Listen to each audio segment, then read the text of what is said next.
Siapa sangka dengan hanya berkelulusan tingkatan 3, mampu memperolehi pendapatan 6 angka sebulan. Encik Lee Kin Fah, 55 tahun, yang merupakan peternak ikan air tawar yang berjaya di Kuching, Sarawak, telah membuktikan bahawa walaupun tanpa segulung ijazah, beliau mampu memperolehi pendapatan 6 angka sebulan. Walau bagaimanapun, bapa kepada 5 orang anak ini terpaksa melalui perjalanan hidup yang penuh liku sebelum memperolehi kejayaan.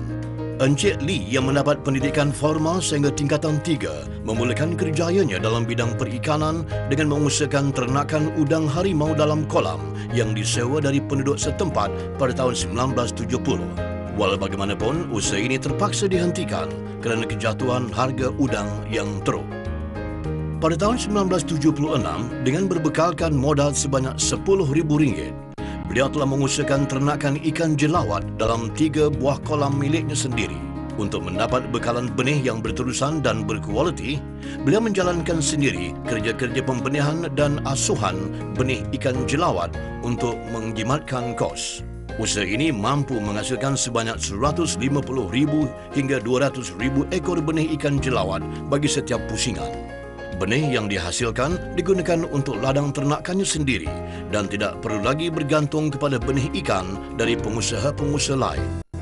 Untuk meningkatkan pengeluaran benih ikan jelawat, beliau bercadang untuk mengubah suai sebuah tapak di sebelah kolamnya di Kampung Buso. Selain ikan jelawat, beliau juga menternak spesies ikan air tawar lain seperti Lee Koh, kap rumput, lampam Jawa, patin hitam dan talapia merah. Sehingga kini, beliau mempunyai 26 buah kolam tanah dengan keluasan antara 1,0 hingga 1,5 ekar setiap kolam, yang kesemuanya berjumlah 40 ekar. Usaha ini mampu menghasilkan antara 15 hingga 20 tan metrik ikan pelbagai spesies setiap bulan. Usaha Encik Lee tidak terhad kepada spesies ikan air tawar sahaja. Dan kini, beliau memperbagaikan projek aquakultur dengan menternak spesies ikan air payau, iaitu ikan siakap, di dalam 5 buah kolam di Lundu, Sarawak, yang mampu menghasilkan antara 15 hingga 20 tan metrik ikan sepusingan. Sebagai langkah mengurangkan kos operasi dan menghasilkan ikan-ikan yang berkualiti, beliau kini menghasilkan sendiri makanan rumusan. Selain itu, beliau juga memberi ikan baja sebagai makanan tambahan kepada ikan ternakannya. Bagi memudahkan pembinaan kolam ternakan, beliau berjaya membeli sebuah excavator selain 4 buah lori untuk tujuan pemasaran, traktor untuk mengangkut makanan dari bengkel ke kolam, serta generator untuk bekalan elektrik di kawasan projeknya. Bukan itu sahaja, Encik Lee juga berjaya mengeluarkan sendiri kapur untuk kegunaan di kolam-kolamnya dan selebihnya dijual kepada penternak-penternak ikan di Sarawak. Selaras dengan seruan kerajaan supaya penternak aquakultur beralih kepada penggunaan teknologi moden, Encik Lee telah mengeluarkan perbelanjaan yang agak besar untuk menggunakan beberapa teknologi bagi menjayakan projeknya. Beliau menggunakan paddle wheel bagi menggalakkan pengudaraan di dalam kolam ternakan. Beliau juga mencuba beberapa inovasi bagi memudahkan pengurusan kolam seperti membuat penandaan nombor di setiap kolam, menghasilkan makanan rumusan sendiri yang ditambah dengan yeast dan probiotik yang diluluskan bagi menggalakkan pertumbuhan ikan.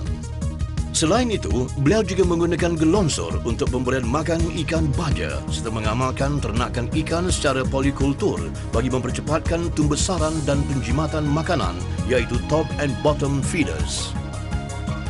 Usaha Encik Lee tidak terhad kepada menjalankan ternakan sahaja.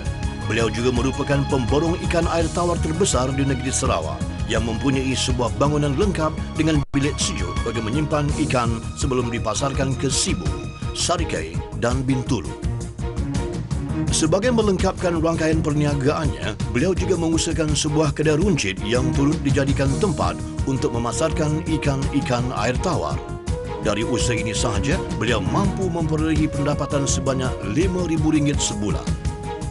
Jadi, tidak heranlah Encik Lee berjaya memperolehi pendapatan kasar sebanyak RM180,000 sebulan hasil dari ternakan dan jualan ikan serta pulangan dari kedai runcit. Bagi memaksimumkan pendapatan, beliau berwawasan untuk menembusi pasaran ekspor ikan air tawar dan merancang untuk menjalankan projek menggemukkan ketam di Lundu, Sarawak pada tahun hadapan. Sehubungan itu, beliau dalam usaha untuk memperolehi pengiktirafan Jabatan Perikanan melalui penyertaan dalam skim pensijilan Ladang Aquakultur Malaysia SPLAM dan Sijil Amalan Aquakultur Baik SAAB bagi menghasilkan ternakan ikan yang berkualiti dan selamat dimakan.